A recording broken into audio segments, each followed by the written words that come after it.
Hello दोस्तों। तो कैसे आप लोग? आई होप कि आप लोग बहुत ही अच्छे होंगे एंड अपने अपने एग्जाम की तैयारी बहुत ही अच्छे से कर रहे होंगे। तो दोस्तों, जैसा कि आपको पता है कि अभी हम लोग जूनियर ग्रामर की स्टडी कर रहे हैं और जूनियर ग्रामर में हम लोग नाउन्स को, पार्ट्स ऑफ स्पीच को पढ़ लिए थे। अब हम लोग प्रोनाउंस की बात कर रहे हैं और प्रोनाउंस में हम लोग प्रोनाउंस मैंने पहले बताया था 10 प्रकार के होते हैं और 10 प्रकार में हम लोग पहले personal pronouns and possessive pronouns को बहुत ही अच्छे से स्टडी कर लिए थे।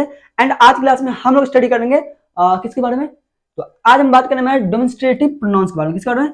डेमोन्स्ट्रेटिव प्रोनाउंस के बारे में देखेंगे। ठीक है, तो इससे पहले क्लास में हम लोग क्या क्या किए थे? हम पहले बता दिए personal pronouns and possessive pronouns के बारे में हम लोग स्टडी कर चुके थे। प्रोनाउंस के अंदर प्रोनाउंस मैंने बता दिया प्रोनाउंस क्या है। तो प्रोनाउंस जो है वो जो नाउन्स के बदले में प्रयुक्त होता है वो प्रोनाउंस कहलाता है। एंड अभी तक ये वीडियो आप नहीं देखे हैं तो जाके वीडियो का लिंक डिस्क्रिप्शन में मिल जाएगा। अगर वहां ना मिले तो जाके प्लेलिस्ट में जाके जरूर देख लीजिएगा, पूरा काफी डिटेल्स में हम लोग पढ़ चुके हैं। एंड आज हम पढ़ेंगे डेमोन्स्ट्रेटिव प्रोनाउंस के बारे में। मैं आपको पहले बता दूं, इसमें जो पढ़ना है डेमोन्स्ट्रेटिव प्रोनाउंस में, ये तो प्रोनाउंस है लेकिन मैं अगले बार एडजेक्टिव नहीं पढ़ाऊंगा। तो मैं क्या कर रहा हूं कि डेमोन्स्ट्रेटिव प्रोनाउंस को और डेमोन्स्ट्रेटिव एडजेक्टिव को मैं साथ ही लेके पढ़ा रहा हूं। तो मतलब डेमोन्स्ट्रेटिव प्रोनाउंस में हमें दो टाइप के एडजेक्टिव के साथ पढ़ाई करना है। मतलब ये हुआ कि हमें डेमोन्स्ट्रेटिव प्रोनाउंस को भी देखना है ना। एंड आज हम लोग क्या करेंगे और हम लोग को क्या क्या देखना है? डेमोन्स्ट्रेटिव एडजेक्टिव को भी देखना है। साथ में डेमोन्स्ट्रेटिव प्रोनाउंस और डेमोन्स्ट्रेटिव एडजेक्टिव को भी हम लोग देखेंगे। इससे क्या होगा कि जैसे प्रोनाउंस आप पढ़िएगा ना तो एडजेक्टिव का भी काफी क्वालिफाई आप कर लीजिएगा, एडजेक्टिव के बारे में आप जान जाइएगा। तो भैया डेमोन्स्ट्रेटिव प्रोनाउंस क्या क्या है यहाँ पे ध्यान दीजिएगा। डेमोन्स्ट्रेटिव प्रोनाउंस हम लोग बोलेंगे जैसे this, this, that, this, that and this and those. ये जो है वो मेरा क्या है? डेमोन्स्ट्रेटिव प्रोनाउंस है। अगर पूछे कि what is the demonstrative pronouns तो बोलिएगा this, that and these and those को हम लोग क्या कहते हैं? डेमोन्स्ट्रेटिव प्रोनाउंस कहते हैं। अब ये डेमोन्स्ट्रेटिव प्रोनाउंस तो समझ में आ गई। देखिए अब यहाँ पे डेमोन्स्ट्रेटिव एडजेक्टिव क्या है। देखिए ये क्या होता है कि सेंटेंस को देखने के बाद पता चलता है कि कौन डेमोन्स्ट्रेटिव प्रोनाउंस है और कौन सा डेमोन्स्ट्रेटिव एडजेक्टिव है। बात समझ में आ रही है? हमें सेंटेंस देखने के बाद ही पता लगता है कि कौन सा डेमोन्स्ट्रेटिव प्रोनाउंस है और कौन वो एडजेक्टिव है। कैसे? यहाँ छोटा सा एग्जांपल देखिएगा, काफी शॉर्ट वीडियो बनाऊंगा क्योंकि मैं एक एक करके आपको समझाने की कोशिश करता हूं। तो यहां ध्यान दीजिए, अगर मैं यहां पे बोलूं कि दिस इज माय बुक, इस तरह अगर मैं बोलूं दिस इज माय बुक, तो यहां पे जो दिस होगा वो क्या हो जाएगा? बोले यहां पे दिस होगा वो मेरा क्या हो जाएगा? डेमोन्स्ट्रेटिव प्रोनाउंस हो जाएगा। अब वो प्रोनाउंस क्यों होगा? क्योंकि जिस डेमोन्स्ट्रेटिव प्रोनाउंस के बाद अगर वर्ब आता है तो उसे हम डेमोन्स्ट्रेटिव प्रोनाउंस कहते हैं। लेकिन अगर डेमोन्स्ट्रेटिव प्रोनाउंस के बाद अगर कोई नाउन आता है तो उस कंडीशन में हम किसे कहेंगे? क्या कहेंगे? डेमोन्स्ट्रेटिव एडजेक्टिव कह देंगे। यहाँ पे क्या हो गया? Demonstrative adjective. यहाँ ध्यान दीजिए, जैसे मैंने एक एग्जांपल लिया दिस, इसी को मैं क्या करता हूँ वॉइस में कन्वर्ट करता हूँ। This book is mine. क्या होगा? बोले दिस बुक इज माइन। तो इस कंडीशन में जो दिस होगा वो क्या होगा? डेमोन्स्ट्रेटिव एडजेक्टिव होगा, क्योंकि ये दिस है, जो दिस के बाद क्या है? मेरा नाउन है। क्या है बाउरे? नाउन है। तो जैसे मैंने बताया कि अगर कोई डेमोन्स्ट्रेटिव प्रोनाउंस के बाद अगर कोई नाउंस आता है तो वो डेमोन्स्ट्रेटिव प्रोनाउंस नहीं रहता है, उसके बाद क्या होता है? ये डेमोन्स्ट्रेटिव एडजेक्टिव बन जाता है। बात समझ में आई? तो इसका मतलब ये हुआ कि ये दिस, दैट, दीज, दोस के बाद अगर कोई वर्ब रहता है तो उसे हम कहेंगे डेमोन्स्ट्रेटिव प्रोनाउंस, है ना। अगर कोई नाउंस रहता है तो उसे हम क्या कहेंगे? डेमोन्स्ट्रेटिव एडजेक्टिव कहेंगे। ठीक है, तो चलिए ये मेरा दो एग्जांपल था। अब मैं उसके थोड़ा सा ज्यादा डिटेल्स की बात करता हूँ। डेमोन्स्ट्रेटिव प्रोनाउंस क्या है, कैसे है, नहीं है, काफी डिटेल्स आप भरेंगे। अगर चैनल पर नहीं है तो चैनल को सब्सक्राइब जरूर कर ले ताकि हम अगला वीडियो अपलोड करें तो उसका नोटिफिकेशन आपको मिले। तो चलिए हम लोग देखते हैं डेमोन्स्ट्रेटिव प्रोनाउंस और डेमोन्स्ट्रेटिव एडजेक्टिव बारे में थोड़ा सा डिटेल्स में पढ़ते हैं, थोड़ा सा इसके बारे में हम समझते हैं, उसके बाद हम लोग एग्जाम्पल की ओर चलेंगे। ठीक है, चलिए यहाँ देखिए, मैंने कहा डेमोन्स्ट्रेटिव प्रोनाउंस। देखिए इसको बारीकी से समझिएगा, इसको समझिएगा तो आपको एग्जाम्पल को लिखने में काफी आसान होगा, किसी सेंटेंस को लिखने में काफी आसान होगा, इसलिए इसको बारीकी से समझिए। देखिए मैंने लिखा पहला कि जब दिस, दैट, दीज, दो शब्द के बाद किसी नाउन का प्रयोग हो तो, अगर मैंने क्या बताया? दिस, दैट, दीज और दोस के बाद किसी नाउन का प्रयोग हो, ये दिस, दैट, तब ये दिस, दैट, दो जो होगा वो शब्द को एडजेक्टिव कहेंगे। क्या कहेंगे? ये शब्द को क्या कहेंगे? एडजेक्टिव कहेंगे। अगर इसके बाद नाउन्स का प्रयोग हो तो उसे हम एडजेक्टिव कहेंगे, क्योंकि ये जो नाउन्स है वो क्या करता है? विशेषता को बताता है। क्या बताता है? विशेषता को बताता है। इसीलिए हम क्या करते हैं? अगर किसी दिस, दैट और दीज और दोस के बाद अगर कोई नाउन्स आ रहा है तो उसे हम क्या कहेंगे? Demonstrative adjective. क्लियर है जी? अब यहां देखिए दूसरा स्टेप में लिखा है कि जब दिस, डैट, दिस दो शब्द के बाद वर्ब रहता है तो ये जो शब्द होगा, ये शब्द को हम प्रोनाउंस कहते हैं, आई मीन डेमोन्स्ट्रेटिव प्रोनाउंस कहते हैं। क्या कहते हैं बोले? Demonstrative pronounce. मैंने शॉर्टकट में सिर्फ प्रोनाउंस लिख दिया है, तो बोलिएगा डेमोन्स्ट्रेटिव प्रोनाउंस कहते हैं जब इसके बाद कोई नाउन आ जाए, दिस, डैट, दिस दो के बाद अगर कोई, सॉरी नाउन कहते हैं, वर्ब आ जाए तो उसे हम क्या कहेंगे? Demonstrative pronouns. क्या कहेंगे? डेमोन्स्ट्रेटिव प्रोनाउंस कहेंगे। ठीक है, चलिए अब यहां ध्यान दीजिए, कुछ स्टार में, तीसरा स्टार में क्या लिखा मैंने, ये काफी इंपॉर्टेंट, इसको समझिएगा।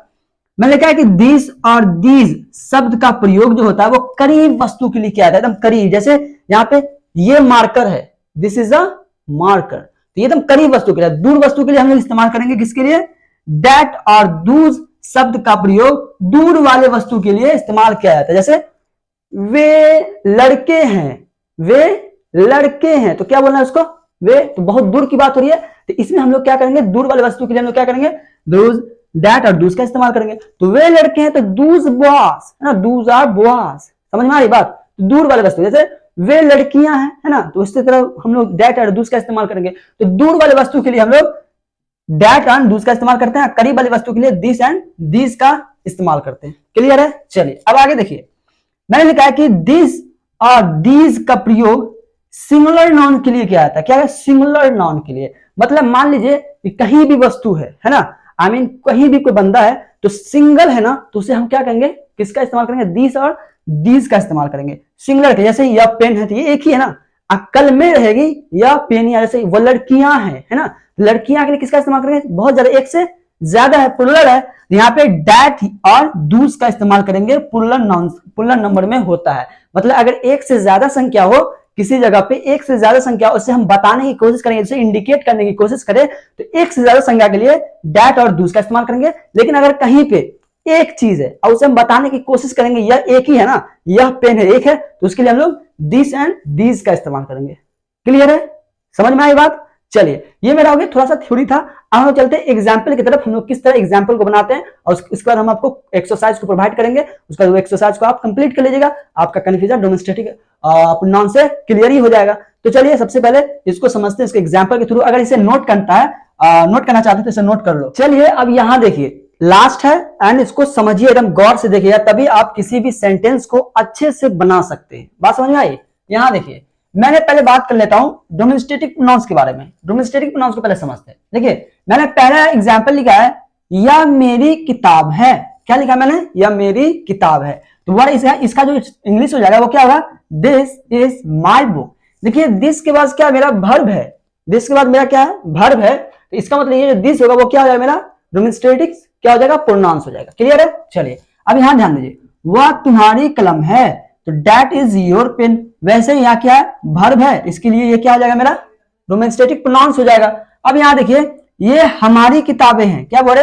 ये हमारी किताबें हैं। तो इसका जो सेंटेंस होगा, इसका इंग्लिश करिएगा ट्रांसलेट, ये लिखा गया दीज आर आवर बुक्स। क्या होगा? These are our books. ये प्लुरल इसलिए एस लगाया गया है। तो ये जो आर जो मेरा क्या बोले? वर्ब है। तो इस कंडीशन में ये जो मेरा हो गया क्या होगा? प्रोनाउंस हो जाएगा, डेमोन्स्ट्रेटिव प्रोनाउंस हो जाएगा। एंड यहाँ पे लिखा हुआ वे काली गायें हैं। क्या लिखा हुआ?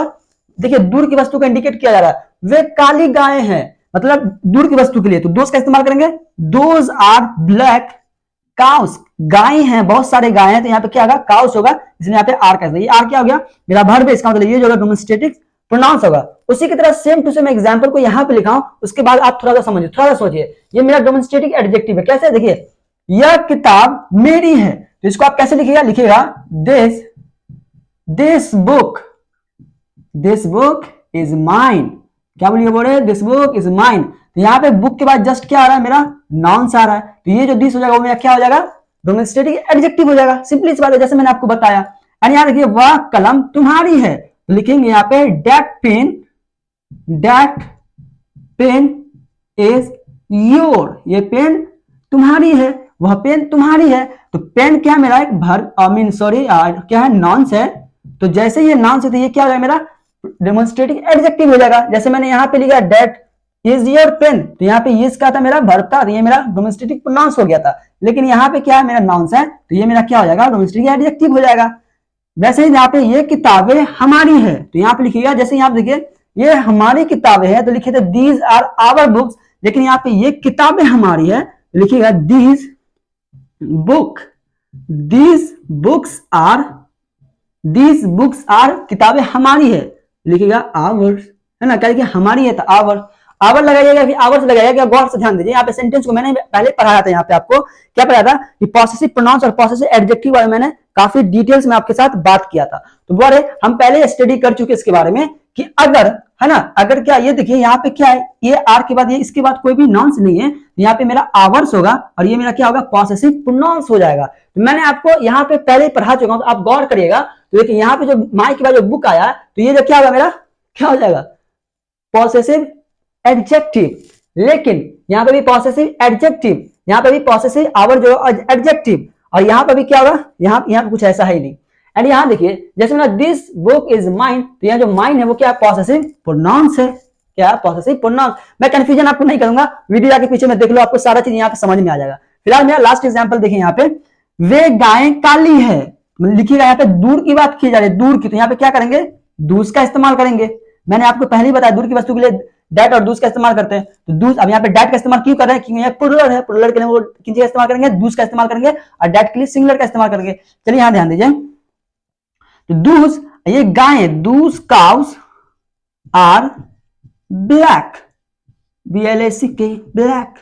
तो इस तरीके से देखिए काउस क्या मेरा नाउंस है ना, क्योंकि यहाँ पे नाउंस के बाद जैसे आया दूस, यहाँ में क्या होगा, डोमेस्टिक एडजेक्टिव हो जाएगा। ठीक है, तो कुछ समस्या लग रही है, कुछ ज्यादा भारी लग रहा है कि डोमेस्टिक प्रोनाउंस बहुत ज्यादा भारी है, एडजेक्टिव भारी। देखिए मैं प्रोनाउंस और एडजेक्टिव साथ में इसलिए पढ़ा रहा हूं क्योंकि अगला प्रोनाउंस के बाद जो हमारा जो ये है पार्ट्स ऑफ सीरीज में जो तीसरे चौथे नंबर पे वो एडजेक्टिव है, मैं एडजेक्टिव नहीं पढ़ाऊंगा, इसलिए मैं साथ ही डोमेस्टिक प्रोनाउंस के साथ मैं डोमेस्टिक एडजेक्टिव को भी क्लियर कर रहा हूं। तो एडजेक्टिव का मैं कोई भी चर्चा नहीं करूंगा, सीधा एडजेक्टिव के बाद मैं क्या करूंगा, प्रोनाउंस के बाद सीधा एडजेक्टिव छोड़कर मैं वर्ब में चला जाऊंगा। तो इसलिए मैं इसको अभी स्टडी नहीं करा रहा हूं, एडजेक्टिव को साथ में यहीं पे करा रहा हूं, उस टाइम मैं नहीं कराऊंगा। क्लियर है, तो आई होप ये चीज आपको समझ में आ गई होगी, थोड़ा सा भी कुछ कंफ्यूजन नहीं रहा। अगर नाउंस के बाद आए तो वो क्या होगा, एडजेक्टिव हो जाएगा, और नाउंस के अगर उसके किसी डोमेस्टिक के बाद, प्रोनाउंस के बाद अगर कोई वर्ब आए तो वो क्या होगा, प्रोनाउंस हो जाएगा, और नहीं आएगा तो नाउन आएगा तो क्या हो जाएगा, एडजेक्टिव हो जाएगा। बहुत ही सिंपल है, इसके मेथड को आप याद रख सकते हैं। ठीक है, आई होप ये चीज आपको समझ में आ गई होगी, आ गई ना। चलिए, तो आज की क्लास में यहीं पे स्टॉप करता हूं, बाद में मैं निकलूंगा, मिलूंगा आपसे